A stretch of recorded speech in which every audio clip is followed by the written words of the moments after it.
মানুষ কেন যে শুধু শুধু কষ্ট করে প্রবাসে আসে আমি বুঝলাম না। যাও একটু বুঝতে পারলাম প্রবাসে এসে।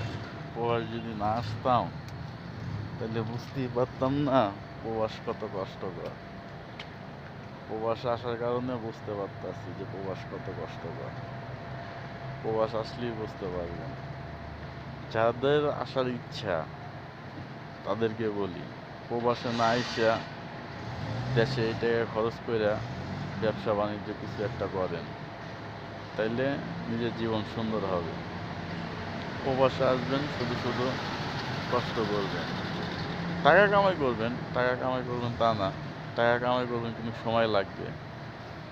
আপনার নিজের ক্যাশ টাকা উড়াইতে অনেকগুলো সময় চলে যাবে। এরপরে আবার চালান উঠাবেন, লাভ করবেন। তো ওই চালান আর লাভ উঠানোর থেকে কষ্ট করে দেশেই থাকেন, চালান খাটান, লাভও হবে, মা বাপ ভাই বোন আত্মীয় স্বজন সবার সাথেই থাকতে পারবেন নিজের নিজের মতো করে।